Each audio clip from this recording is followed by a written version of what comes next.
Welcome to today's video, everyone. A super exciting one, a long overdue one. This video has been due for a couple days. We've been running around with our heads cut off over here. We had an absolutely crazy month, the month of June. Thanks to you guys, we did this bow giveaway, which is my Proving Ground bow. This is cut ahead of time, ahead of schedule every year from Mathews for the new bows. So I got this bow last July.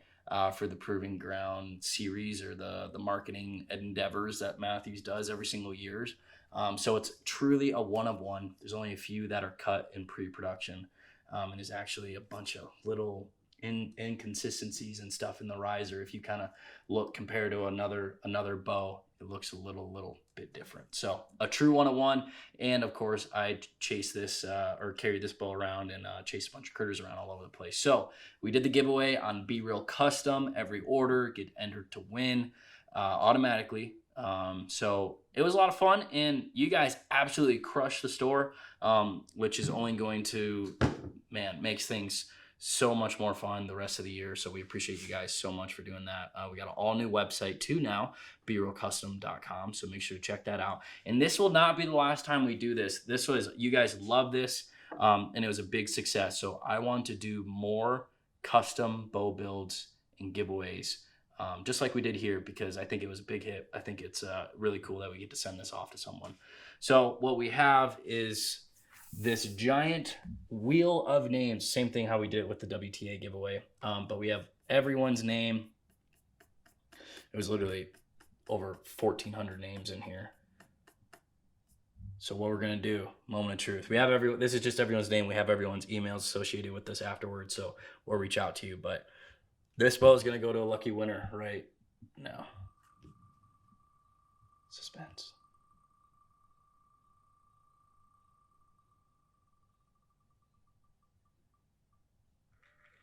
Tyler Shallow. So congratulations, Tyler. You just won. We have your email right here, and we'll send you an email before this video gets out. But super fun. You're going to be getting my one-of-one Proving Ground bow. We'll fix it up a little bit for you, and we'll get in contact with you to make sure that this is set to your right specs. Before we send it off, we'll get the correct mods on it and everything. So super fun. It's kind of bittersweet. I've never given away one of my Proving Ground bows. But I figured this one was deserving. I typically keep them hung up over here. So, Tyler, you get something very near and dear to my heart. But what we're gonna do today is we got this bad boy, Clear Ballistics Gel. We've used Clear Ballistic Gel before for some fun things. We're gonna do a fun thing. I did a Working Class Bow Hunter podcast a little bit ago, about, I don't know, maybe a month or so ago, and we talked about light arrows and heavy arrows and so many pros and cons. It's such a big fad going on right now in the archery world, that I was like, you know what? Actually, Andrew and I thought about this, and it's kind of been going on our rolling list of video ideas for a while. Let's do a light versus heavy arrow, and we kind of been prepping this. We built this incredibly light arrow. This Victory Rip Extreme Velocity, 350 grains, just incredibly light. Like, this is way on the light spectrum. Like, I really wouldn't be comfortable shooting anything more than a deer with this, really. And then we have something a little bit heavier. This is nope, not that one. Here we go. This is a VAP TKO from Victory. So it's a 4mm, which most 4mm arrows are heavier than a 5mm arrow because they require a thicker wall, like a thicker wall of carbon, so they can be strong enough. So a lot of times they're a little bit stronger than like a 5mm that has a little bit thinner diameter wall, but they're heavier. So we got this in a 175 spine.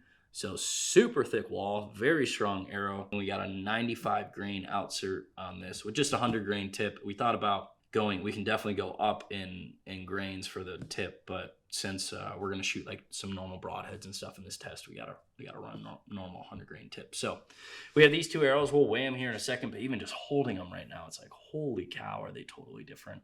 And you know, I've always talked about it in past videos and podcasts or whatever else.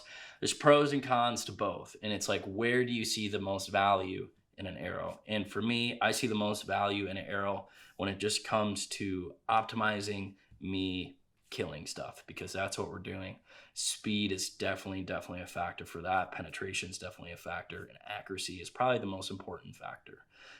But I've always kind of strayed away from these incredibly heavy arrows because it slows the bow way down. It's sometimes very difficult to tune, especially if you throw a big walking broadhead on that. So it's definitely not my forte, but neither is like a 350 grain arrow, which we're doing. If you watch my videos, always like a mid 400s, 420, 440, 450 arrow is ideal. So anyways, we got the extremes on one end, one side of the spectrum, and then the other side of the spectrum. So let's get our arrow scale out, and then we are going to be running a couple tests. We'll run 3 tests. We're going to do a penetration test, we're going to do a speed test, and then we're going to do a drop test outside, and just kind of talk through the differences and why one would be more favorable of a situation than the other. So zero out. Yep. Okay. We got our heavy arrow first, 597 grains. So call it 600 grains. 600 grain arrow. Oh, we could put a lighted knock in here to get a little bit more, but we'll call it 600 grain arrow, three grain shy. So heavy, very heavy. Definitely could go heavier. There's some 700 grain arrows and stuff out there.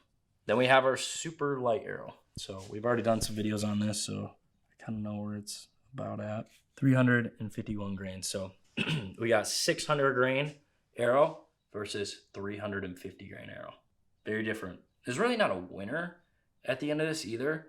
Sure, some will probably perform better. One will penetrate more than the other one. One will fly flatter than the other one. One will be faster than the other one. So there's no real winner. I think we're just going to talk about the benefits and why you would kind of want one or the other. So I think first what we'll do, which is the easiest, is we'll get hooked up to the Garmin and we'll just shoot these bad boys out of my bow. This is my Lift 33 that I've been shooting quite a bit lately. We'll see how many pounds we got. 73.3, so nothing too crazy, but this bow is fast, so we'll get some good speeds out of this. Here we go.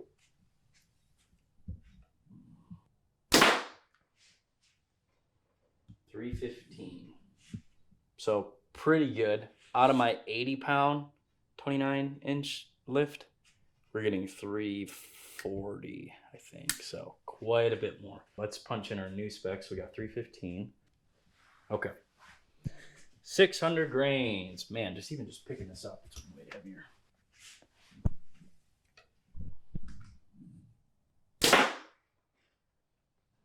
.248. So it got cut by, was it 15 before?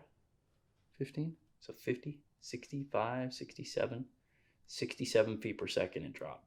So a good amount. I mean, the bow is more vibration. You almost feel, the heavier the arrow you go, the more of, this isn't correct, but recoil. Like you feel like you're shooting something really heavy. So pretty good swing on speed. You can definitely hear it. You can definitely feel it. But up next, what we're going to do, we're going to throw on some broadheads and do some penetration tests.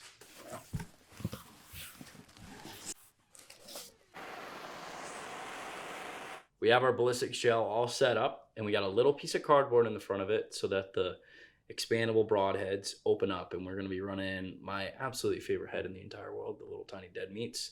We got our heavy arrow, we got our light arrow, we got our Morel target, which is our perfect little prop here to get this up to spec. So we got our same bow. See what happens. I really don't know what the outcome is going to be here.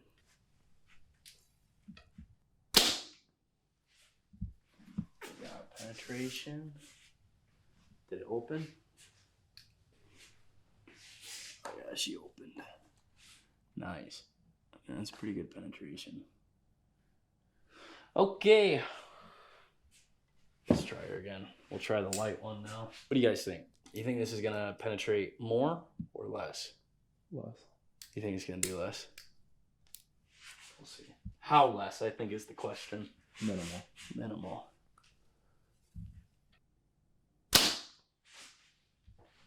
See, that opened fully. I think the heavy one, it didn't fully open because of this cardboard is so thin. But you can see this fully open, that channel wound right there. We only put one sheet of cardboard on here, and typically we do two because it simulates like hide or something like that and opens up, because this is such thin material. What I might do is I might reshoot the heavy one or shoot another heavy one. We'll do another layer of cardboard. I want to see the difference here. Okay, so let's cut half of this. You guys know my videos, they're halfway scientific, halfway redneck. Orange Knock heavy arrow. We're gonna shoot it again. We flipped around the gel. We got an extra layer of cardboard there. For sure, should be good now. I think, it might have opened, it kind of like half opened, but we've experienced this before with this gel. It's like shooting through nothing. It's just the biggest thing that it has is friction on the shaft to slow down, and there's no like initial blunt for these things to open. So heavy arrow, we'll shoot on the bottom. Rolling? Rolling. So much louder. I'm about the same. It's a pretty good down angle. Or poke through right at the end, but I don't think it slowed it down any. Okay. Now we have our light arrow again, which our light arrow the first time did open up just fine.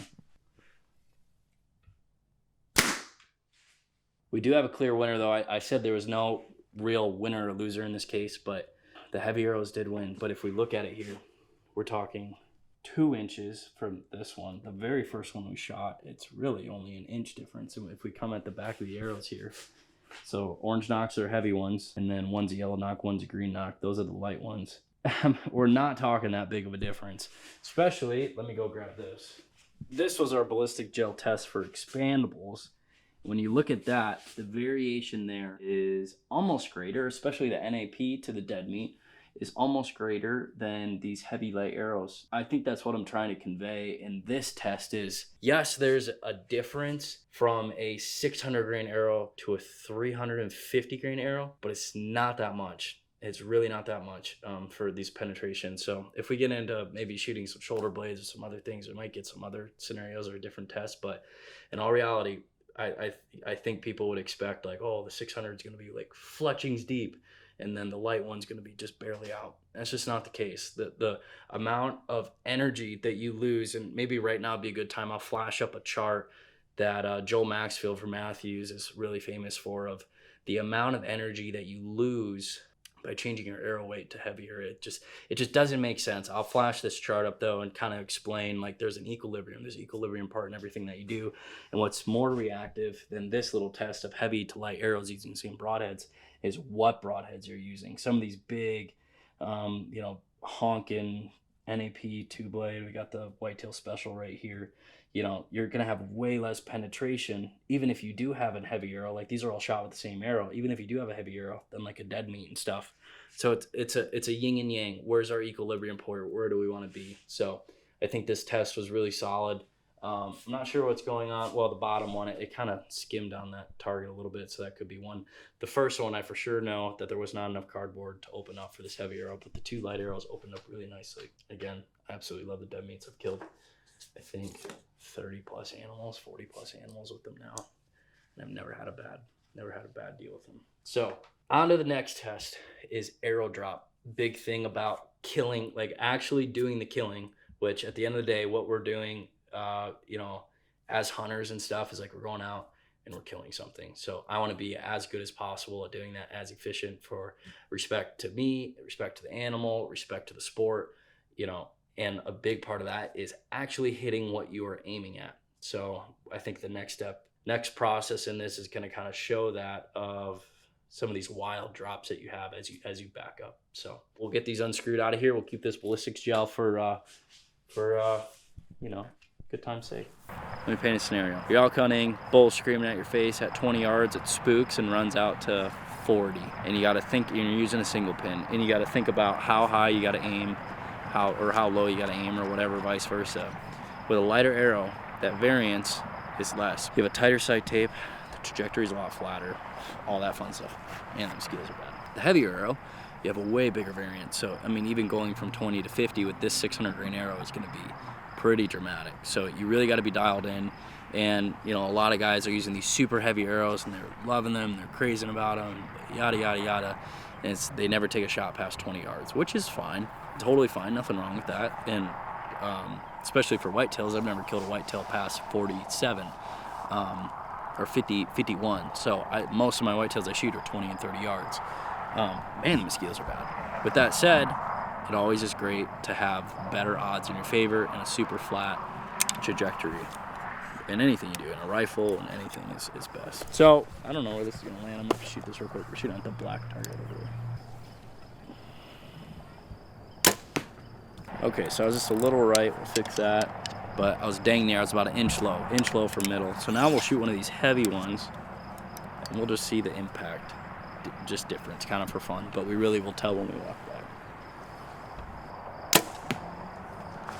Okay, so you can see that shot about a foot lower than this one, which really doesn't matter because obviously we can get sighted in.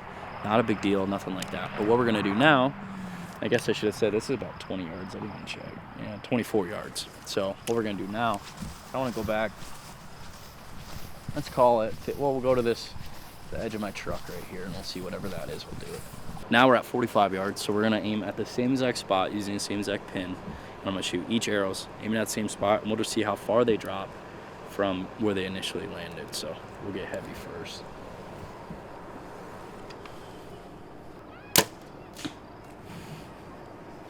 Didn't even make it to the target. It's incredible. So now let's get this one. We'll see where we're at.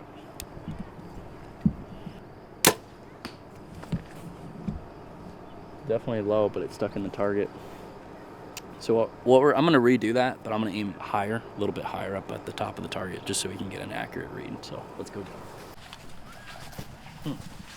So this is not where this one landed. It ran and skipped along the ground for a while.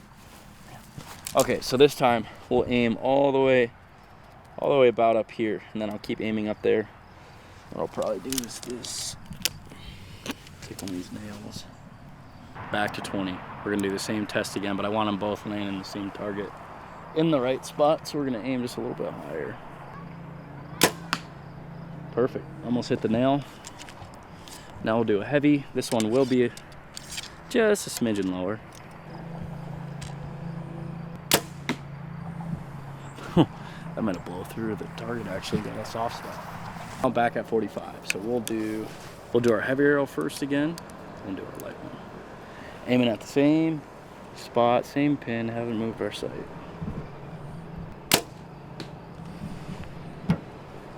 Barely touched the target, I think.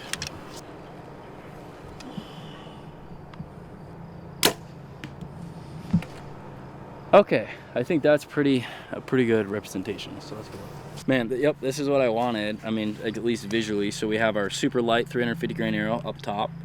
Aimed at the same spot, shot the heavy one, went a little bit lower, of course, just because if we were sighted in, it would have been there. But that's not what I'm looking at. What I'm really looking at is the distance between our first arrow of the light one, our second arrow of the light one, and then our first arrow of the big one, and our second arrow of the heavy one, and our second arrow of the heavy one. The gap that is here to here is much smaller than what's here to here. And I always like using that elk example of, like, you get something quick and you get something that happens just fast. Your area, I mean, this area right here, I mean, is only, 3/4 of an elk. Like, you can find your variance a lot better in there, and you have more room to play. Whereas this, I mean, this is a lot wider than an elk. You just got less of a chance. Take that all the way back out to 60, 70. I mean, if you're taking some further shots, it just starts exaggerating more and more and more, and it grows exponential. So now, of course, when you're whitetail hunting 20, 30, 40 yards, it's going to be a lot less. I mean, this was 20 yards to 45 yards, and with our light arrows, we got about 2, 1.5 2 foot of drop, and with these, we got about 3 feet of drop. And will I use a super light arrow? No. Will I use a super heavy arrow? No, but I'll go in that low 400s range and find a really good equilibrium and just kind of a soft spot in there. So the benefits of running a little bit lighter than a little bit heavier are a lot better. So I'll flash up. I'll put a bunch of links to all those charts too. I think that's super interesting, especially if you're a nerd like me and like to dive into that. And without me looking at them, it's kind of tough to explain. Hope you guys enjoyed this video. congratulations to our giveaway winner. You'll definitely be doing that again. And yeah, we might even do some more shooting because it's a fantastic night out. Besides the mosquitoes are super bad. But thank you all for watching. We'll catch you guys in the next one.